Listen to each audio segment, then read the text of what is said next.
तरक्की सोसाइटी की इकाई ते नवयुग साहब कला मंच ते श्री भगत सिंह जात वाली लाइब्रेरी इकट्ठे हुए फिक्रमंद दोस्तों के अज विषय से जिस पर गल करनी है मानसिक रोग के तनाव। एक यहो जिहा विषय है मतलब कि जिसके बारे असी सारे चिंतित भी रहते हैं, पर एक बहुत ज़्यादा अनबोलिया विषय है।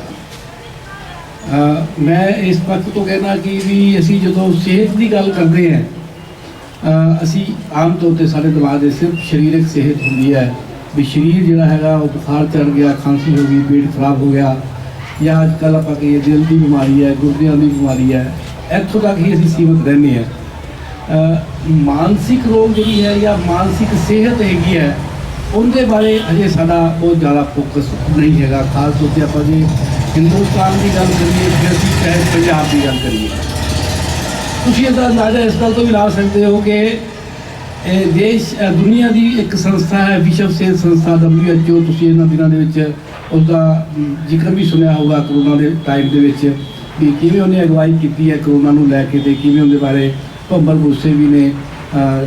चीन ते अमरीका ने भी WHO ते कई सवाल खड़े किए।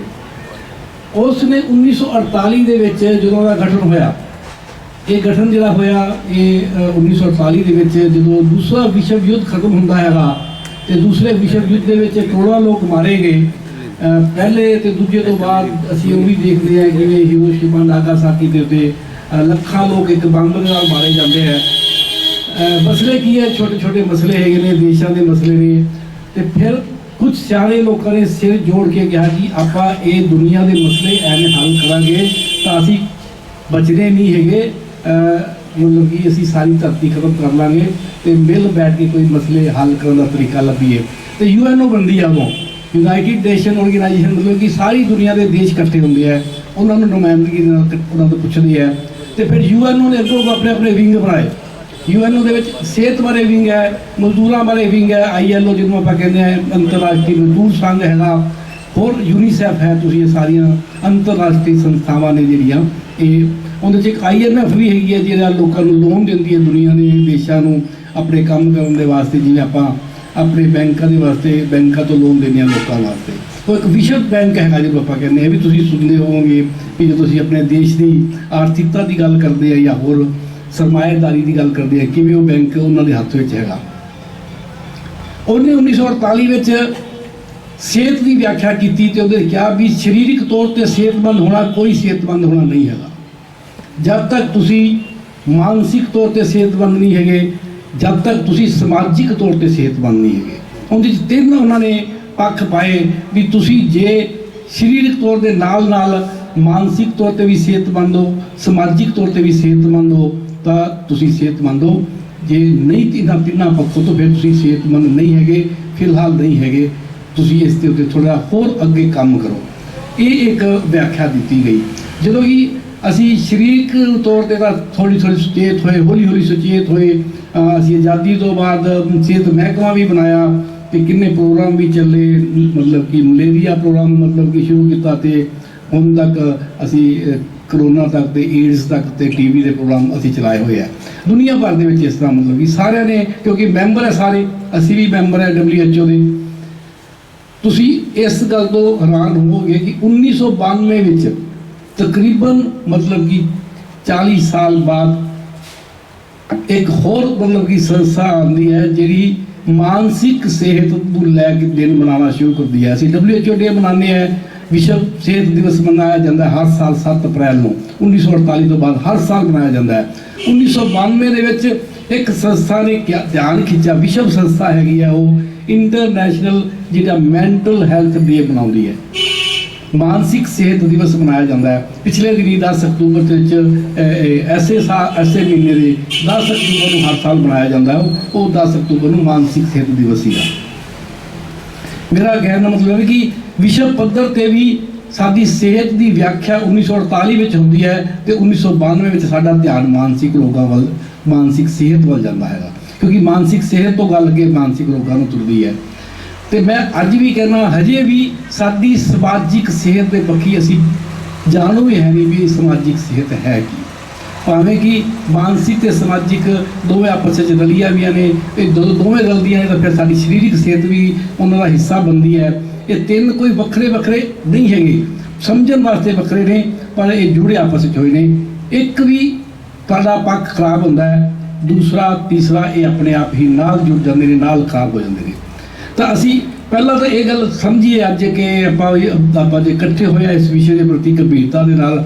मानसिक रोगां तो पहला असी समझिए कि मानसिक सेहत है कि मानसिक सेहत जो आप इस अखर राही देखिए तो मन की सेहत हैगी है भी मन थोड़ा स्वास्थ है कि नहीं, मन थोड़ा हेल्दी है कि नहीं। हुण इत्थे सब तो बड़ी अड़चन हैगी है कि सानू ये ही नहीं पता कि मन की हुंदा है। मन की व्याख्या तुहानू ਵੱਖ-ਵੱਖ लोग ਵੱਖ-ਵੱਖ ਇੱਥੇ ਤੁਸੀਂ ਜਿਹਨੇ ਬੈਠੇ ਹੋ ਆਪਾਂ ਜਿਹਦੇ ਨਾਲ ਗੱਲ ਕਰਾਂਗੇ ਵੀ ਮਨ ਮਤਲਬ ਕਿ ਜਿਹੜਾ ਹੈਗਾ ਉਹ ਕੀ ਹੈ, ਤਾਂ ਸਾਰਿਆਂ ਕੋਲ ਆਪਣੀ ਅਲੱਗ-ਅਲੱਗ ਆਪਣੀ ਧਾਰਨਾ ਹੋਊਗੀ। ਅਸੀਂ ਬੋਲਦੇ ਜ਼ਰੂਰ ਹੈ ਮਨ ਨਹੀਂ ਲੱਗਦਾ, ਮਨ ਖਰਾਬ ਹੈ, ਅੱਜ ਕਿਤੇ ਜਾਣ ਨੂੰ ਮਨ ਨਹੀਂ ਹੈਗਾ, ਇਹ ਅਸੀਂ ਬਹੁਤ ਬੋਲਦੇ ਹਾਂ, ਪਰ ਉਹ ਮਨ ਹੈ ਕੀ? ਸਾਡੇ ਧਾਰਮਿਕ ਲੋਕ ਜਿਹੜੇ ਨੇ ਉਹ ਮਨ ਦੀ ਵਿਆਖਿਆ ਹੋਰ ਤਰ੍ਹਾਂ ਕਰਦੇ ਆ, ਉਹ ਮਨ ਤੇ ਆਤਮਾ ਦੀ ਗੱਲ ਕਰਦੇ ਆ। ਸਾਡੇ ਜਿਹੜੇ ਵਿਗਿਆਨੀ ਹੈ, ਮਨੋਵਿਗਿਆਨੀ ਹੈ, ਉਹ ਮਨ ਦੀ ਧਾਰਨਾ ਹੋਰ ਤਰ੍ਹਾਂ ਦੀ ਗੱਲ ਕਰਦੇ ਆ। ਤਾਂ ਪਹਿਲਾਂ ਤਾਂ ਸਾਨੂੰ ਮਨ ਦੀ ਜਿਹੜੀ ਸਪਸ਼ਟਤਾ ਹੈਗੀ ਥੋੜ੍ਹੀ ਜਿਹੀ ਹੋਰ ਚਾਹੀਦੀ ਹੈ ਕਿ ਮਨ ਜਿਹੜਾ ਹੈਗਾ ਉਹ ਕਿਵੇਂ ਮਤਲਬ ਕਿ ਹੈ ਕੀ ਤੇ ਉਹ ਖਰਾਬ ਕਿਵੇਂ ਹੁੰਦਾ ਹੈਗਾ। ਜਿਸ ਤਰ੍ਹਾਂ ਇੱਥੇ ਬੱਚਿਆਂ ਨੇ ਕਿਤਾਬਾਂ ਪੜ੍ਹੀਆਂ, ਸਾਡੇ ਹੋਰ ਦੋਸਤਾਂ ਨੇ ਕਿਤਾਬਾਂ ਪੜ੍ਹੀਆਂ, ਇਨਕਲਾਬੀ ਕਿਤਾਬਾਂ ਪੜ੍ਹੀਆਂ, ਵਧੀਆ ਕਿਤਾਬਾਂ ਪੜ੍ਹੀਆਂ, ਵਧੀਆ ਗੱਲਾਂ ਮਤਲਬ ਕਿ ਹੋਈਆਂ ਹੈਗੀਆਂ ਨੇ। ਅਸੀਂ ਆਪਣੇ ਲੋਕਤੰਤਰ ਦੀ ਗੱਲ ਕਰ ਰਹੇ ਹਾਂ, ਅਸੀਂ ਆਪਣੇ ਸਿਸਟਮ ਦੀ ਗੱਲ ਕਰ ਰਹੇ ਹਾਂ, ਉਹ ਸਿਸਟਮ ਦੇ ਵਿੱਚੋਂ ਮਨ ਦੀ ਬੇਚੈਨੀ ਦੀ ਗੱਲ ਕਰ ਰਹੇ ਹਾਂ ਵੀ ਸਾਡੇ ਸਿਸਟਮ ਨੇ ਸਾਨੂੰ ਬੇਚੈਨ ਕੀਤਾ ਹੋਇਆ ਹੈਗਾ। ਤੇ ਮਾਨਸਿਕ ਸਿਹਤ ਨੂੰ ਸਮਝਣ ਦੇ ਵਾਸਤੇ ਆਪਾਂ ਸਾਰੇ ਚੰਗੀ ਤਰੀਕੇ ਨਾਲ ਸਮਝ ਸਕਾਂਗੇ ਜੇ ਆਪਾਂ ਇੱਕ ਉਦਾਹਰਨ ਦੇ ਨਾਲ ਸ਼ੁਰੂ ਕਰੀਏ। ਤੇ ਉਦਾਹਰਨ ਹੈਗਾ ਸਾਡੇ ਕੋਲ ਅੱਜ ਦੀ ਤਰੀਕ ਦੇ ਵਿੱਚ ਕਰੋਨਾ ਹੈਗਾ, ਜਿਹਨੇ ਸਾਰਿਆਂ ਦੇ ਮਨ ਨੂੰ ਪਰੇਸ਼ਾਨ ਕੀਤਾ ਹੋਇਆ ਹੈ।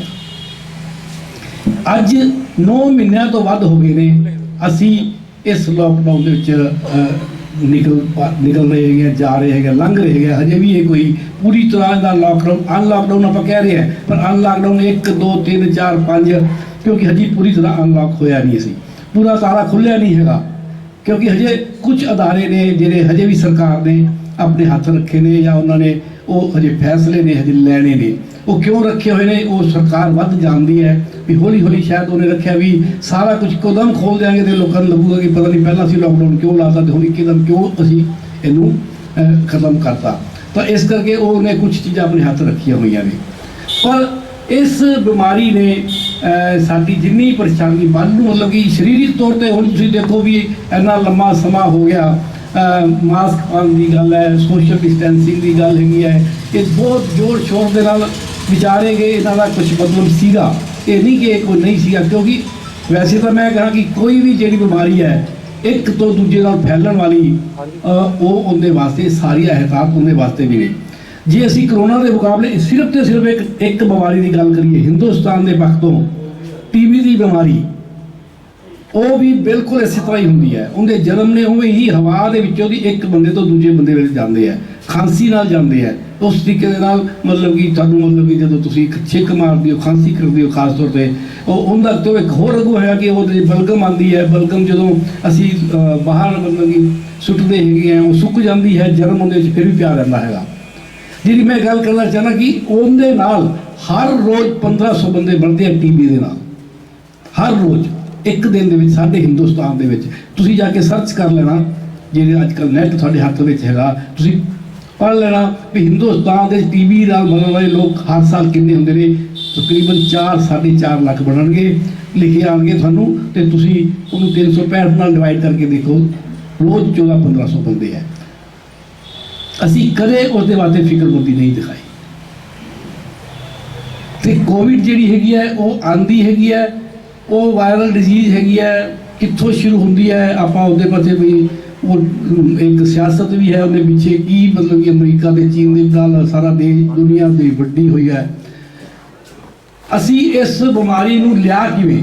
ਦੇਖੋ ਕੋਈ ਵੀ ਬਿਮਾਰੀ ਹੋਵੇ, ਘਰ ਦੇ ਵਿੱਚ ਸਿੰਪਲ ਕਿਸੇ ਬੰਦੇ ਦਾ ਗਲਾ ਖਰਾਬ ਹੋ ਜੇ, ਕਿਸੇ ਨੂੰ ਬੁਖਾਰ ਹੋ ਜੇ, ਬੱਚੇ ਨੂੰ ਹੋ ਜੇ, ਘਰ ਦੇ ਵਿੱਚ ਕਿਸੇ ਹੋਰ ਨੂੰ ਹੋ ਜੇ, ਸਰੀਰ ਦੇ ਨਾਲ ਉਹ ਬੰਦਾ ਵੀ ਪਰੇਸ਼ਾਨ ਹੁੰਦਾ ਹੈਗਾ, ਸਾਰਾ ਪਰਿਵਾਰ ਪਰੇਸ਼ਾਨ ਹੁੰਦਾ ਹੈਗਾ, ਮਨ ਨਾਲੋਂ ਨਾਲ ਤੁਹਾਡਾ ਪ੍ਰਭਾਵਿਤ ਹੁੰਦਾ ਹੈਗਾ। ਕਈ ਪੱਖ ਨੇ। ਇੱਕ ਆਦਮੀ ਜਿਹੜਾ ਘਰ 'ਚ ਕਮਾ ਰਿਹਾ, ਦਿਹਾੜੀ ਕਰਨ ਜਾ ਰਹੀ ਆਉਂਦੀ, ਉਹਨੂੰ ਮਾੜਾ ਜਿਹਾ ਵੀ ਪੇਟ ਖਰਾਬ ਹੋ ਗਿਆ, ਉਹਨੂੰ ਫਿਕਰ ਹੋ ਜਾਂਦੀ ਵੀ ਸਵੇਰੇ ਦਿਹਾੜੀ ਕਰੂੰਗਾ ਕਿ ਨਹੀਂ ਕਰੂੰਗਾ, कर पाऊंगा कि नहीं कर पाऊंगा, दिहाड़ी मिलूगी कि नहीं मिलूगी, दिहाड़ी नहीं मिलूगी, घर का समान नहीं आऊगा, बीमारी से वक्रे पैसे खर्च होणगे। तो कहने का मतलब एक लड़ी मानसिक तौर पर चल पैंदी है। इसी तरीके नाल महामारी दे विच भी जिहड़ी हैगी है गल, वो महामारी जिहड़ी हैगी है वो भी इसे तरह 5 पड़ाव होंदे महामारी दे, हरेक महामारी दे। एक तो जो बीमारी हुई है, असी कली पहली बारी करोना नहीं देख रहे, असी मतलब कि इस तो पहला प्लेग भी देखी है, हैजा भी देखा हैगा, चेचक की बीमारी भी देखी है, ਲੱਖਾਂ ਦੀ ਗਿਣਤੀ ਵਿੱਚ ਲੋਕ ਮਰ ਜਾਂਦੇ ਸੀਗੇ, ਅਸੀਂ ਉਹ ਦੇਖੇ ਹੈਗੇ ਨੇ। ਪਰ लॉकडाउन ਜਿਹੜਾ ਹੈਗਾ ਉਹ ਪਹਿਲੀ ਵਾਰੀ ਇਸ ਬਿਮਾਰੀ ਤੇ ਲਾਇਆ ਗਿਆ ਹੈਗਾ। ਇਹ ਕਿਹਨੇ ਸੁਝਾਇਆ, ਕਿੱਥੋਂ ਆਈਡੀਆ ਆਇਆ, ਕਿੱਥੋਂ ਪਹਿਲਾਂ ਕਿਹੜੇ ਦੇਸ਼ ਨੇ ਪਹਿਲਾਂ ਲਾਇਆ, ਕਿਉਂਕਿ ਸਾਡੇ ਦੇਸ਼ ਦੇ ਵਿੱਚ ਬਾਅਦ ਚੱਲਦੀ ਹੈ, ਚੀਨ ਤੋਂ ਬਾਅਦ ਯੂਰਪ ਚੱਲ ਜਾਂਦੀ ਹੈ ਬਿਮਾਰੀ, ਯੂਰਪ ਤੋਂ ਬਾਅਦ ਇਹ ਸਾਡੇ ਦੇਸ਼ ਦੇ ਵਿੱਚ ਆਉਂਦੀ ਹੈ। ਇਹ ਆਈਡੀਆ ਕਿਉਂਕਿ ਵਿਸ਼ਵ ਸਿਹਤ ਸੰਸਥਾ ਅੱਜ ਵੀ ਕਹਿੰਦੀ ਹੈ ਕਿ ਅਸੀਂ ਕਿਸੇ ਨੂੰ ਨਹੀਂ ਕਿਹਾ ਕਿ ਲੋਕਡਾਊਨ ਲਾਓ, ਅਸੀਂ ਸਿਰਫ ਕਿਹਾ ਵੀ ਇੱਕ ਗਲੋਬਲ ਹੈਲਥ ਐਮਰਜੈਂਸੀ ਹੈ, ਵੀ ਇੱਕ ਵਿਸ਼ਵੀ मतलब कि चेतावनी असी दी है भी एक बीमारी आ रही है, तो इनके वास्ते थोड़ा संभल के तुसी अपने एहतियात वरतो। उन्होंने सिर्फ इन्ना कहा किते बई ਇਹਦਾ तरीका लॉकडाउन हैगा, ये किसी ने कहते साडे संस्था वालों नहीं होया। असी नकल की, चीन ने पहला लाया, फिर यूरोप ने लाया, असी देखा भी बड़े बड़े देश लगा रहे हैं, असी भी लगा लेने। मान लो भी असी कहते हैं भी ये बाकी बीमारियों ने पहला नहीं लाया, असी चेचक करके नहीं लाया, असी प्लेग करके नहीं लाया, उदों चलो मान लो कि असी बहुत होर नवा सीखा हैगा, ये भी एक तरीका हो सकता है। पर लॉकडाउन लान लग्या सोचना चाहिए सीगा भी असी किहो जिहा लॉकडाउन लाना हैगा, वो असी नहीं सोचा। उसने एक मतलब कि भंबल गुस्सा क्रिएट किया, उसने एक डर क्रिएट किया। तुसी देखो भी पहला जिहा लॉकडाउन लगता हैगा 21 दिन का, अज भी मैं जे तुसी बैठे हो ये 21 दिन क्यों चुने गए, किसी को पता हो भी 21 दिन क्यों चुने, महीना क्यों नहीं चुनिया, 15 दिन क्यों नहीं चुने, 21 दिन किसी ने दसिया, किसी ने नहीं दसिया। साडे प्रधानमंत्री जी कहते हैं जी महाभारत 18 दिन जितया सीगा, 21 दिन जित लांगे। चलो उन्होंने अपने तरीके नाल गल करने की आदत है, पर उन्हें एक भंबल गुस्सा का क्रिएट किया ना, लोगों ने यह सोचा भी हम असीं जिते के जिते। अज असी तकरीबन 200 दिन हो गए ने, तो साडी हालत हजे भी आप कह सकते हैं कि इस तो देश जिहड़ा हैगा उस तरीके दे नाल अपने आप राहत महसूस नहीं कर रहा। वो 21 दिन का कारण दसना चाहिए सीगा, जिस दे नाल भंबल गुस्सा घट होंदा, लोगों का सहयोग वध मिलदा, ते असी इस बीमारी नाल वधिया तरीके दे नाल जिहड़ा है वो नजिठ सकदे। वो पहला पड़ाव हैगा जो शरीरक बीमारी तुहाडे ते हमला करती है। दूजा पड़ाव हुंदा हैगा जो उस समय दौरान होर जिहड़े बीमारियां ने ਜਿਹੜੀਆਂ ਸਾਨੂੰ रोज़ ਹੁੰਦੀਆਂ ਨੇ, ਅਸੀਂ रोज़ डॉक्टर को जाना चाहते ਹੁੰਦੇ हैं, या ਜਿਹੜੀਆਂ ਉਹ ਬਿਮਾਰੀਆਂ ਜਿਨ੍ਹਾਂ ਤੇ ਲਗਾਤਾਰ ਅਸੀਂ ਦਵਾਈ ਖਾ ਰਹੇ ਹੁੰਦੇ हैं, ਤੇ ਉਹਦੇ ਵਾਸਤੇ ਅਸੀਂ ਜਾ ਕੇ ਸਲਾਹ ਲੈਣੀ ਹੁੰਦੀ ਹੈ। ਜਿਵੇਂ ਸ਼ੂਗਰ ਦੀ ਬਿਮਾਰੀ ਹੈ, ਦਿਲ ਦੀਆਂ ਬਿਮਾਰੀਆਂ ਨੇ, ਕੈਂਸਰ ਹੈਗੀ ਹੈ, ਦਮਾ ਹੈਗਾ, ਇਹ ਬਿਮਾਰੀਆਂ ਦੇ ਵਾਸਤੇ ਸਾਨੂੰ ਕੋਈ ਰਸਤਾ ਨਹੀਂ ਮਿਲਿਆ। ਸਰਕਾਰੀ ਹਸਪਤਾਲ ਉਹਨਾਂ ਦੀਆਂ OPD ਵੀ ਬੰਦ ਕਰ ਦਿੱਤੀਆਂ ਗਈਆਂ, ਪ੍ਰਾਈਵੇਟ ਵਾਲੇ ਜਿਨ੍ਹਾਂ ਦੇ ਅਸੀਂ मतलब कि बहुत भरोसा कर रहे हैं, हौली हौली सरकार भी हौली हौली भरोसा कर रही है, उन्होंने भी अपने सारे हस्पतालों को ताले ला ले, तो कोई मरीज देखने को तैयार नहीं सीगा। वो असीं एक दृश्य देखा जो दूजे पड़ाव के चीज़ां मतलब कि अनगोलियां हुई। तीजा होंदा कि जो बंदा बीमार है, तुसीं लॉकडाउन लाता, घर बैठ गया, उन्हें कमान जाना सीगा, कोई दिहाड़ी वाला सीगा जिहने रोज़ पैसे कमा के रोज़ अपना घर चलाना सीगा, आर्थिक तौर के उत्ते नुकसान होंदा है। जो तीसरे पड़ाव के उत्ते चौथा पड़ाव होता है मानसिकता का, क्योंकि जो ये बीमारी शुरू हुई असी लॉकडाउन लाया, लॉकडाउन का तरीका लभ्या कि घरे बह जाओ, तो फिर असी की किया, बीमारी हैगी मैडिकल की, वायरस हैगा, वायरल डिजीज असी सारे सुनते हैं, कहते हैं कि वायरल बुखार फैलिया हुआ, अजकल बहुत फैलिया हुआ, एक बंदे दूजे हो रहा है, एक बंदे घरे हो जाए सारे हो जाता है। वायरल नाल होने वाली बीमारी सीगी, ठीक है कि थोड़ा छेती फैलने वाली बीमारी सीगी, इसकी स्पीड वध सीगी फैलने के वास्ते। पहले दिनों के विच ये गल आई कि यह बीमारी फैलती बहुत छेती है, पर एक घातक नहीं हैगी। ये अज तक भी सिद्ध हैगा कि ये घातक बीमारी नहीं हैगी। अज भी तुसीं सारे शाम को आंकड़े देख लेना, अज के आंकड़े की ने ते किन्ने लोग मरे ने इस बीमारी नाल, ये 1.5 हैगा। तो तुसीं होर बीमारियों के बारे पता कर लेना। मैं टीबी की गल भी की है भी वो बीमारियां या जिस तरह दी बीमारियां मतलब कि प्लेग वर्गियां सीगियां, चेचक वर्गियां सीगियां, ਉਹ ਬਹੁਤ ਜ਼ਿਆਦਾ ਘਾਤਕ ਸੀਗੀਆਂ, ਉਨੀ ਘਾਤਕ ਮਤਲਬ ਕਿ ਇਹ ਬਿਮਾਰੀ ਹੈਗੀ ਹੈ ਇਹ ਨਹੀਂ ਹੈਗੀ। ਹਜੇ ਵੀ ਆਪਾਂ ਇਹ ਗੱਲ ਤੁਸੀਂ ਦੇਖ ਸਕਦੇ ਹੋ, ਮੈਂ ਇਹ ਆਪਣੇ ਦਾਅਵੇ ਨਹੀਂ ਕਰ ਰਿਹਾ, ਮੈਂ ਆંકੜਿਆਂ ਤੋਂ ਗੱਲ ਕਰ ਰਿਹਾ, ਤੁਸੀਂ ਖੁਦ ਪਤਾ ਕਰ ਸਕਦੇ ਹੈਗੇ ਹੋ। ਵਾਇਰਲ ਬਿਮਾਰੀ ਸੀਗੀ, ਸਿਹਤ ਨਾਲ ਸੰਬੰਧਿਤ ਬਿਮਾਰੀ ਸੀਗੀ, ਸਿਹਤ ਵਿਭਾਗ ਨਾਲ ਸੰਬੰਧਿਤ ਬਿਮਾਰੀ ਸੀਗੀ, ਇਹਨੂੰ ਨਜਿੱਠਣ ਵਾਸਤੇ ਅਸੀਂ ਪੁਲਿਸ ਲਾਈ, ਅਸੀਂ ਪੁਲਿਸ ਦੇ ਹੱਥ ਵਿੱਚ ਡੰਡਾ ਪਕੜਾਤਾ, ਲੋਕਡਾਊਨ ਲਾਤਾ, ਬੈਰੀਕੇਡ ਲਗਾਤੇ, ਬਾਹਰ ਨਿਕਲਿਆ ਤੁਹਾਨੂੰ ਚਲਾਨ ਕੱਟਣੇ ਪੈ ਰਿਹਾ ਹੈ। ਤੇ ਹਰੇਕ ਬੰਦੇ ਦੇ ਦਿਮਾਗ ਵਿੱਚ ਇਹ ਗੱਲ ਬੈਠ ਗਈ ਵੀ ਇਹ ਕਿਹੋ ਜਿਹੀ ਬਿਮਾਰੀ ਹੈ, ਕੋਈ ਦਹਿਸ਼ਤ ਹੈਗੀ ਹੈ ਐਡੀ ਜ਼ਿਆਦਾ, ਕੋਈ ਦਹਿਸ਼ਤਗਰਦੀ ਆ ਗਈ ਹੈਗੀ ਹੈ ਲੋਕਾਂ ਨੂੰ। ਦੁਬਾਰਾ ਪੰਜਾਬ ਵਾਲਿਆਂ ਨੂੰ ਖਾਸ ਤੌਰ 'ਤੇ ਉਹ ਮਾਹੌਲ ਯਾਦ ਆ ਗਿਆ ਜਦੋਂ ਅੱਤਵਾਦ ਦਾ ਸਮਾਂ ਸੀਗਾ। ਪਹਿਲਾ ਕੰਮ ਉਸਨੇ ਕੀਤਾ। ਦੂਸਰਾ, ਸੁਚੇਤ ਕਰਨਾ ਸੀ ਬਿਮਾਰੀ ਦੇ ਵਾਸਤੇ, ਤੇ ਬਿਮਾਰੀ ਵਾਸਤੇ ਸੁਚੇਤ ਕਰਨ ਵਾਸਤੇ ਮੀਡੀਆ ਇਸ ਕੰਮ ਵਾਸਤੇ ਹੁੰਦਾ ਹੈ। ਮੀਡੀਆ ਦਾ ਕੰਮ, ਜਦੋਂ ਮੀਡੀਆ ਦੀ ਗੱਲ ਸ਼ੁਰੂ ਹੋਈ, ਜਦੋਂ ਟੈਲੀਵਿਜ਼ਨ ਆਇਆ, ਉਹਦਾ ਮਤਲਬ ਇਹ ਸੀਗਾ ਵੀ ਅਸੀਂ ਇਹਦੇ ਨਾਲ ਲੋਕਾਂ ਨੂੰ ਦੂਰ ਦੂਰ ਤੱਕ, ਜਿਹੜਾ ਤੱਕ ਅਸੀਂ ਪਹੁੰਚ ਨਹੀਂ ਸਕਦੇ, ਸਾਡੇ ਲੋਕ ਪਹੁੰਚ ਨਹੀਂ ਸਕਦੇ, ਕਿਤਾਬਾਂ ਅਖਬਾਰ ਨਹੀਂ ਪਹੁੰਚ ਸਕਦੇ, ਅਸੀਂ ਉਹਨਾਂ ਨੂੰ ਸੁਚੇਤ ਕਰਾਂਗੇ ਤਾਂ ਕਿ ਇਹ ਦੂਰ ਤੋਂ ਦੂਰ ਜਿੱਥੇ ਵੀ ਕੋਈ ਬੈਠਾ ਦੁਨੀਆ ਦੇ, ਹਿੰਦੁਸਤਾਨ ਦੇ ਕਾਰਨਰ ਦੇ ਵਿੱਚ, ਅਸੀਂ ਉਹਦੇ ਤੱਕ ਇਹ ਸੂਚਨਾ ਪਹੁੰਚਾਈਏ। ਉਹਨੇ ਸਭ ਤੋਂ ਵੱਧ ਮਤਲਬ ਕਿ ਅੱਜ ਤੱਕ ਵੀ ਕਹਿਰ ਕਹਿਰ ਕਹਿਰ ਜਿਹੜਾ ਸ਼ਬਦ ਤੁਹਾਡੇ ਸਾਰਿਆਂ ਦੇ ਮਨਾਂ ਦੇ ਵਿੱਚ ਉਸ ਬਿਮਾਰੀ ਬਾਰੇ ਪਾਇਆ ਹੈਗਾ, ਜਿਹੜਾ ਹਜੇ ਤੱਕ ਤੁਹਾਡੇ ਸਾਰਿਆਂ ਦੇ ਨਹੀਂ ਤਾਂ ਬਹੁਤੇ ਲੋਕਾਂ ਦੇ ਮਨਾਂ ਦੇ ਵਿੱਚ ਇਹ ਕਹਿਰ ਵਾਲਾ ਸ਼ਬਦ ਹਜੇ ਤੱਕ ਵੀ ਹੈਗਾ। ਕਰੋਨਾ ਮਤਲਬ ਮੌਤ, ਇਹ ਇੱਕ ਸਾਹਮਣੇ ਪੈਰਲਲ ਮਤਲਬ ਕਿ ਜਿਹੜੀ ਹੈਗੀ ਹੈ ਸਾਡੇ ਸਾਹਮਣੇ ਲਿਆਤੀ ਵੀ ਇਹੋ ਜਿਹੀ ਬਿਮਾਰੀ ਹੈ, ਹੋਗੀ ਤਾਂ ਉਸ ਦਿਨ ਹੀ ਬੰਦੇ ਨੇ ਸੋਚਣਾ ਸ਼ੁਰੂ ਕਰਤਾ ਕਿ ਬਸ ਮੈਂ ਲੱਗਿਆ। ਜਦੋਂ ਕਿ ਮੈਂ ਤੁਹਾਨੂੰ ਦੱਸਿਆ ਕਿ ਇਸ ਦਾ ਡੈਥ ਰੇਟ ਜਿਹੜਾ ਹੈਗਾ ਉਹ ਬਹੁਤ ਘੱਟ ਹੈਗਾ।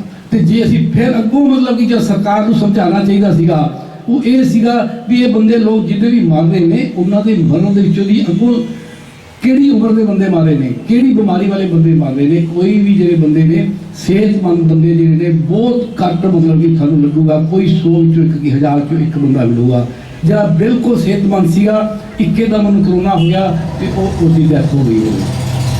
ਉਹ ਵੀ ਆਪਾਂ ਕਹਿ ਸਕਦੇ ਕਿ ਆਪਾਂ ਉਹਦੀ ਕੋਈ ਐਸਾ ਦੀ ਜਾਂਚ ਨਹੀਂ ਮਤਲਬ ਕਿ ਕਹਿ ਸਕਦੇ ਵੀ ਬੰਦਾ ਠੀਕ ਠਾਕ ਤੁਰਿਆ ਫਿਰਦਾ, ਹੋ ਸਕਦਾ ਕਿ ਉਹਨੂੰ ਅੰਦਰ ਕੋਈ ਬਿਮਾਰੀ ਹੋਵੇ, ਪਰ ਬਹੁ ਗਿਣਤੀ ਜਿਹੜੀ ਹੈਗੀ ਹੈ 70% ਲੋਕ ਉਹ ਸੀਗੇ ਜਿਨ੍ਹਾਂ ਨੂੰ ਸ਼ੂਗਰ ਸੀਗੀ ਜਾਂ ਉਹਨੂੰ ਦਿਲ ਦੀ ਬਿਮਾਰੀ ਸੀਗੀ ਜਾਂ ਉਹਨੂੰ ਕੋਈ ਪਹਿਲਾਂ ਫੇਫੜਿਆਂ ਦੀ ਬਿਮਾਰੀ ਸੀ। ਤਾਂ ਕਹਿਣ ਦਾ ਮਤਲਬ ਇਹ ਹੈਗਾ ਵੀ ਅਸੀਂ ਮੀਡੀਆ ਨੇ ਤੇ ਇੱਕ ਸਾਡੇ ਮਤਲਬ ਕਿ ਜਿਹੜੀ ਸਰਕਾਰ ਨੇ ਸ਼ੁਰੂ ਤੋਂ ਹੀ ਇਸ ਨੂੰ ਇੱਕ ਡਰ ਦੇ ਮਾਹੌਲ ਦੇ ਵਿੱਚ, ਤੇ ਅਸੀਂ ਅੱਜ ਵੀ ਉਸ ਡਰ ਦੇ ਮਾਹੌਲ ਦੇ ਵਿੱਚੋਂ ਵੀ ਲੰਘ ਰਹੇ ਹਾਂ, ਡਰ ਦੇ ਮਾਹੌਲ ਦੇ ਵਿੱਚੋਂ ਜੀ ਰਹੇ ਹਾਂ। ਤੁਸੀਂ ਮਤਲਬ ਕਿ ਆਪਾਂ ਕਹਿ ਸਕਦੇ ਹਾਂ ਸਾਡਾ ਪੰਜਾਬ ਫਿਰ ਕਹੂੰਗਾ ਕਿ ਇੱਕ ਜਿਹੜੀ ਖੇਤੀ ਦਾ ਬਿੱਲ ਆਏ ਨੇ ਉਹਨਾਂ ਨੂੰ ਲੈ ਕੇ ਜਾਂ ਸਾਰਾ ਪੰਜਾਬ ਸੜਕਾਂ 'ਤੇ ਹੈਗਾ, ਤੇ ਉਹਨਾਂ ਸਰਕਾਰ ਨੇ ਇੱਕ ਹੋਰ ਸੁਨੇਹਾ ਵੀ ਦਿੱਤਾ ਹੈਗਾ ਵੀ ਹੁਣ ਕਿੱਥੇ ਚਲਾ ਗਿਆ ਕਰੋਨਾ, ਉਹਨੇ ਇੱਕ ਡਰ ਕੱਢਿਆ ਹੈਗਾ। ਤੇ ਇਸ ਕਰਕੇ ਅਸੀਂ ਜਦੋਂ ਵੀ ਆ ਹੁਣ ਪੰਜਾਬ ਸਰਕਾਰ ਦੇ ਵਿੱਚ ਸਰਕਾਰੀ ਹੁਕਮਾਂ ਦਾ ਇੰਤਜ਼ਾਰ ਕਰਦੇ ਪਏ ਸੀਗੇ ਵੀ ਤੁਸੀਂ 100 ਬੰਦੇ ਇਕੱਠੇ ਹੋ ਸਕਦੇ ਹੋ, ਤੇ ਤੁਸੀਂ ਦੇਖ ਲਓ ਕਿ ਹਜੇ ਹਫ਼ਤਾ ਵੀ ਨਹੀਂ ਹੋਇਆ ਇਸ ਗੱਲ ਨੂੰ, ਆਪਣੇ ਇਸ ਲਾਕਡਾਊਨ ਨੂੰ, ਤੇ ਉਹ ਵੀ ਰਿਸਟ੍ਰਿਕਟਿਡ 100 ਬੰਦਿਆਂ ਦਾ, ਤੇ ਹਰ ਰੋਜ਼ ਕਿੰਨੇ ਹੀ ਸਮਾਗਮ ਛੋਟੇ ਮੋਟੇ ਹੋ ਰਹੇ ਨੇ, ਭਾਵੇਂ ਕਿ ਸਾਡੇ ਕਿਸਾਨ ਵੀਰ ਜਿਹੜੇ ਨੇ ਪਹਿਲਾਂ ਵੀ ਰੇਲਾਂ ਤੇ ਸੜਕਾਂ ਤੇ ਇੱਧਰ ਉੱਧਰ ਬੈਠੇ ਹੋਏ ਨੇ। ਤਾਂ ਇਹ ਇੱਕ ਜਿਹੜਾ ਤੁਸੀਂ ਇਹ ਸਾਰਾ ਹੈਗਾ ਹਿਸਾਬ ਲਗਾ ਕੇ ਤੁਸੀਂ ਦੇਖ ਲਓ ਵੀ ਕਿਵੇਂ ਸਾਡੇ ਮਨ ਦੀ ਜਿਹੜੀ ਹੈਗੀ ਹੈ ਪਰੇਸ਼ਾਨੀ ਸਾਨੂੰ ਕਿਵੇਂ ਮਤਲਬ ਕਿ ਕਰਦੀ ਹੈ, ਤੇ ਕਿਹੜੇ ਕਿਹੜੇ ਪੱਖ ਨੇ ਜਿਹੜੇ ਸਾਡੇ ਮਨ ਦੀ ਪਰੇਸ਼ਾਨੀ ਨੂੰ ਮਤਲਬ ਕਿ ਖਰਾਬ ਕਰਦੇ ਹੈਗੇ ਨੇ। ਜੇ ਆਪਾਂ ਕਰੋਨਾ ਤੋਂ ਪਹਿਲਾਂ ਜਾਈਏ, ਆਪਾਂ ਦੇਖੀਏ ਕਿ ਸਾਡੇ ਦੇਸ਼ ਦੀ ਮਾਨਸਿਕ ਸਿਹਤ ਕਿਹੋ ਜਿਹੀ ਹੈ, ਅਸੀਂ ਆਪਣੇ ਸਾਰੇ ਦੇਸ਼ ਦੀ ਮਾਨਸਿਕ ਸਿਹਤ ਦੇਖੀਏ, ਤੇ ਫਿਰ ਜਦੋਂ ਉੱਤੋਂ ਆ ਜਾਂਦਾ ਕਰੋਨਾ ਤੇ ਫਿਰ ਉਹ ਮਾਨਸਿਕ ਸਿਹਤ ਹੋਰ ਡਾਵਾਂਡੋਲ ਹੁੰਦੀ ਹੈ। ਸਾਡੇ ਦੇਸ਼ ਦੀ ਮਾਨਸਿਕ ਸਿਹਤ ਪਹਿਲਾਂ ਵੀ ਬਹੁਤ ਵਧੀਆ ਨਹੀਂ ਹੈਗੀ, ਉਹ ਅਸੀਂ ਦੇਖ ਸਕਦੇ ਹੈਗੇ ਆ ਕਿ ਸਾਡੇ ਦੇਸ਼ ਦੇ ਵਿੱਚ ਜਿਹੋ ਜਿਹਾ ਪੜ੍ਹਾਈ ਦਾ ਸਿਸਟਮ ਹੈ, ਹੌਲੀ ਹੌਲੀ ਜੋ ਅਸੀਂ ਪ੍ਰਾਈਵੇਟਾਈਜੇਸ਼ਨ ਕਰ ਰਹੇ ਹਾਂ, ਸਾਡੇ ਜਿਹੜੇ ਇੰਨੇ ਵੱਡੇ ਵੱਡੇ ਮਤਲਬ ਕਿ ਹੋਟਲ ਨੂੰ ਮਤਲਬ ਕਾਲਜ ਖੁੱਲ੍ਹ ਰਹੇ ਨੇ ਸ਼ੀਸ਼ਿਆਂ ਵਾਲੇ, ਪਰ ਅੰਦਰ ਜਾ ਕੇ ਤੁਸੀਂ ਦੇਖੋ ਨਾ ਤੁਹਾਨੂੰ ਪੂਰੇ ਅਧਿਆਪਕ ਮਿਲਣਗੇ, ਨਾ ਤੁਹਾਨੂੰ ਲੈਬੋਰਟਰੀਆਂ ਮਿਲਣਗੀਆਂ, ਸਿਰਫ ਤੇ ਸਿਰਫ ਉਹ ਡਿਗਰੀਆਂ ਦੇਣ ਵਾਲੇ ਕਾਲਜ ਉਹ ਹੈਗੇ ਨੇ ਕਾਲਜ। ਉਹ ਇੱਕ ਨੌਜਵਾਨਾਂ ਦੇ ਵਿੱਚ ਬੇਚੈਨੀ ਸਾਡੇ ਲਗਾਤਾਰ ਹੈਗੀ ਹੈ। ਦੂਸਰਾ, ਜੇ ਪੜ੍ਹਨ ਵਾਸਤੇ ਮਾਂ ਪਿਓ ਇਕੱਠੇ ਕਰਕੇ ਇਹਨਾਂ ਪ੍ਰਾਈਵੇਟ ਇੰਸਟੀਟਿਊਸ਼ਨਾਂ 'ਚ ਲੱਖਾਂ ਰੁਪਈਆ ਫੀਸ ਦੇ ਕੇ ਆਪਣੇ ਬੱਚੇ ਭੇਜਦੇ ਹੈ, ਤੇ ਜਦੋਂ ਉਹ ਬਾਹਰ ਨਿਕਲਦੇ ਹੈ ਜਿਹੜੇ ਕਿ ਸੋਚ ਕੇ ਆਉਂਦੇ ਆ ਵੀ ਕੋਈ ਗੱਲ ਨਹੀਂ ਮਾਂ ਪਿਓ ਇੱਕ ਦੇ ਲੱਖਾਂ ਇਕੱਠੇ ਕਰ ਲਾਂਗੇ, ਦੋ ਕਰ ਲਾਂਗੇ ਤੇ ਬੱਚੇ ਨੂੰ ਪੜ੍ਹਾ ਦਿੰਦੇ ਹੈ, ਤੇ ਉਸ ਨੂੰ 10,000 ਰੁਪਏ ਦੀ ਨੌਕਰੀ ਵੀ ਮਿਲਣ ਨੂੰ ਇਸ ਵਕਤ ਮਾਹੌਲ ਨਹੀਂ ਹੈਗਾ ਕਿਤੇ ਵੀ ਤੁਹਾਨੂੰ 10,000 ਰੁਪਏ ਦੀ ਨੌਕਰੀ ਮਿਲ ਸਕੇ। ਇਹ ਦੂਜਾ ਇੱਕ ਪੱਖ ਹੈਗਾ। ਤੁਸੀਂ ਇਹਦਾ ਇੱਕ ਹੋਰ ਪੱਖ ਇਹ ਦੇਖੋ ਕਿ ਸਾਡੇ ਪੰਜਾਬ ਵਿੱਚੋਂ ਘੱਟੋ ਘੱਟ 1.5 ਲੱਖ ਨੌਜਵਾਨ ਹਰ ਸਾਲ ਵਿਦੇਸ਼ਾਂ ਨੂੰ ਜਾਂਦਾ ਹੈ। ਤੁਸੀਂ ਆਲੇ ਦੁਆਲੇ ਆਪਣੇ ਆਇਲ ਸੈਂਟਰ ਜੀ ਉਹ ਸਾਰੇ ਦੇਖ ਸਕਦੇ ਹੋ ਤੇ ਤੁਸੀਂ ਉੱਥੋਂ ਅੰਦਾਜ਼ਾ ਵੀ ਲਗਾ ਸਕਦੇ ਹੋ। ਪਰ ਇਹ ਆંકੜੇ ਦੱਸ ਰਿਹਾ ਮੈਂ, ਇਹ ਆંકੜੇ ਹੈ ਕਿ 1.5 ਲੱਖ ਲੋਕ ਜਿਹੜਾ ਹੈਗਾ ਉਹ ਪੰਜਾਬ ਦੇ ਵਿੱਚੋਂ ਦੀ ਹਰ ਸਾਲ ਨੌਜਵਾਨ ਜਾਂਦਾ ਹੈਗਾ। ਪ੍ਰਵਾਸ ਕਰਨ ਦੀ ਜਿਹੜੀ ਹੈਗੀ ਹੈ, ਵਿਦੇਸ਼ ਜਾਣ ਦੀ ਜਿਹੜੀ ਹੈਗੀ, ਜੇ ਆਪਾਂ ਹਿੰਦੁਸਤਾਨ ਦਾ ਦੇਖੀਏ ਤਾਂ ਕੇਰਲਾ ਤੋਂ ਸਭ ਤੋਂ ਵੱਧ ਲੋਕ ਜਾਂਦੇ ਆ ਬਾਹਰ। ਪਰ ਕੇਰਲਾ ਤੇ ਪੰਜਾਬ ਦਾ ਇੱਕ ਫਰਕ ਹੈਗਾ, ਕੇਰਲਾ ਲੋਕ ਉੱਥੇ ਜਾਂਦੇ ਹੈ, ਪੈਸਾ ਕਮਾਉਣ ਜਾਂਦੇ ਹੈ, ਕੰਮ ਕਰਕੇ ਵਾਪਸ ਆਉਂਦੇ ਹੈ। ਉਹਨਾਂ ਦੇ ਮਨ ਦੇ ਵਿੱਚੋਂ ਕੇਰਲ ਕਦੇ ਵੀ ਮੰਨਫੀ ਨਹੀਂ ਹੁੰਦਾ। ਕੇਰਲ ਉਹਨਾਂ ਦੇ ਦਿਮਾਗ ਵਿੱਚ ਹਰ ਵਕਤ ਦਿੰਦਾ ਹੈ ਕਿ ਅਸੀਂ ਕੇਰਲ ਵਾਪਸ ਆਉਣਾ ਹੈਗਾ। ਸਾਡੇ ਪੰਜਾਬ ਦਾ ਪੜ੍ਹਾਈ ਕਰਨ ਜਾਂਦਾ ਹੀ ਨਹੀਂ, ਉਹ ਸੋਚ ਕੇ ਹੀ ਜਾਂਦਾ ਹੈਗਾ ਕਿ ਮੈਂ ਉੱਥੇ ਜਾ ਕੇ ਰਹਿਣਾ ਹੈਗਾ, ਮੈਂ ਉੱਥੇ PR ਲੈਣੀ ਹੈ, ਹਰ ਲੈਣੀ ਹੈ, ਕਿਸੇ ਤਰੀਕੇ ਨਾਲ ਮਰਜ਼ੀ ਲੈਣੀ ਪਵੇ, ਔਖੇ ਹੋ ਕੇ ਸੌਖੇ ਹੋ ਕੇ ਗਲਤ ਕੰਮ ਕਰਕੇ ਜਾਇਜ਼ ਨਜਾਇਜ਼। ਤੇ ਉਹੀ ਤਰੀਕਾ ਤੁਸੀਂ ਉੱਥੇ ਵੀ ਦੇਖਦੇ ਹੋ, ਜਿਹਨਾਂ ਦੇ ਬੱਚੇ ਬਾਹਰ ਨੇ ਪਹਿਲਾਂ 25-30 ਲੱਖ ਰੁਪਇਆ ਦੇ ਕੇ ਘੱਟੋ ਘੱਟ ਬੰਦਾ ਹਵਾਈ ਜਹਾਜ਼ ਤੇ ਚਲਾਇਆ ਜਾਂਦਾ ਹੈ ਤੇ ਫਿਰ ਉੱਥੇ ਜਾ ਕੇ ਪੱਕੇ ਹੋਣ ਦੇ ਲਈ ਇੰਨੇ ਪੈਸੇ ਫਿਰ ਚਾਹੀਦੇ ਹੁੰਦੇ ਹੈ। ਜਿਨ੍ਹਾਂ ਦੇ ਕੋਲੇ ਜਾ ਕੇ ਵਰਕ ਵੀਜ਼ਾ ਲੈਂਦੇ ਹੈ, ਵਰਕ ਵੀਜ਼ੇ ਦੇ ਨਾਲ ਜਿਸ ਫੈਕਟਰੀ ਵਿੱਚ ਕੰਮ ਕਰਦੇ ਆ, ਜਿਸ ਬਾਹਰ ਦਾ ਕੰਮ ਕਰਦੇ ਆ, ਉਹ ਕਹਿੰਦਾ ਜੀ PR ਦੀ ਚਿੱਠੀ ਮੈਂ ਤਾਂ ਦੇਊਂਗਾ ਤੈਨੂੰ ਵੀ ਇਹ ਬੰਦਾ ਇੱਥੇ ਰਹਿ ਸਕਦਾ ਹੈ, ਇਹਦਾ ਕੰਮ ਸੈਟੀਸਫੈਕਟਰੀ ਹੈ, ਇਹਦੀ ਪੜ੍ਹਾਈ ਵਧੀਆ ਹੈਗੀ ਹੈ, ਜਿਸ ਚੀਜ਼ ਦਾ ਮਾਹਰ ਹੈ, ਵਧੀਆ ਮਾਹਰ ਹੈ। ਉਹ ਚਿੱਠੀ ਲੈਣ ਵਾਸਤੇ ਤੁਹਾਨੂੰ 30-35 ਲੱਖ ਰੁਪਇਆ ਫਿਰ ਲੈਣਾ ਪੈਂਦਾ ਹੈ। ਤਾਂ ਕਹਿਣ ਦਾ ਮਤਲਬ ਇਹ ਹੈਗਾ, ਤੁਸੀਂ ਇਹ ਹਿਸਾਬ ਲਾਓ ਕਿ ਜਿਹੜਾ ਬੰਦਾ 50-60 ਲੱਖ ਰੁਪਇਆ ਉੱਥੇ ਕਹਿੰਦਾ ਤੇ ਇਹ ਸੋਚ ਕੇ ਜਾਂਦਾ ਕਿ ਮੈਂ ਹੁਣ ਬਸ ਗਿਆ ਤੇ ਬਸ ਸਭ ਬਾਰੇ ਨਾਰੇ ਹੋ ਜਾਣਗੇ, ਕਿਸੇ ਵਕਤ ਹੁੰਦਾ ਹੋਊਗਾ। ਪਰ ਅੱਜ ਦੀ ਤਰੀਕ ਦੇ ਵਿੱਚ ਇਹ ਸਥਿਤੀ ਇੰਨੀ ਸੁਖਾਵੀ ਨਹੀਂ ਹੈਗੀ। ਤਾਂ ਮੇਰਾ ਕਹਿਣ ਦਾ ਮਤਲਬ ਇਹ ਹੈਗਾ ਕਿ ਇਹ ਇੱਕ ਸਾਡੇ ਦੇਸ਼ ਦਾ ਇੱਕ ਮਾਹੌਲ ਹੈਗਾ, ਇਹ ਨੌਜਵਾਨਾਂ ਦਾ ਮਾਹੌਲ ਹੈਗਾ, ਕੱਲਾ ਮੈਂ ਗੱਲ ਕਰ ਰਿਹਾ।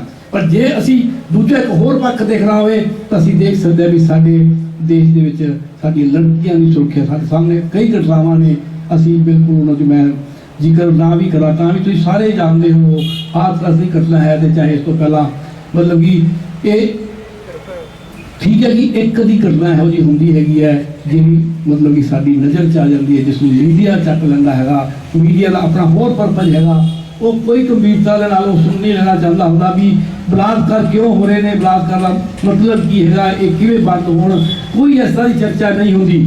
ਉੱਥੇ ਚਰਚਾ ਜਿਹੜੀ ਹੁੰਦੀ ਹੈ ਤੁਸੀਂ ਸਾਰੇ ਜਾਣਦੇ ਹੋ, ਕਿਵੇਂ 4-5 ਬੰਦੇ ਬੁਲਾ ਕੇ ਤੇ ਉਸ ਦਾ ਜਲੂਸ ਕੱਢਿਆ ਜਾਂਦਾ ਹੈਗਾ। ਉਸ ਵਿਸ਼ੇ ਦੇ ਉੱਤੇ ਇੱਕ ਗੈਰ ਗੰਭੀਰ ਮਤਲਬ ਕੀ ਗੱਲ ਹੁੰਦੀ ਹੈਗੀ ਹੈ।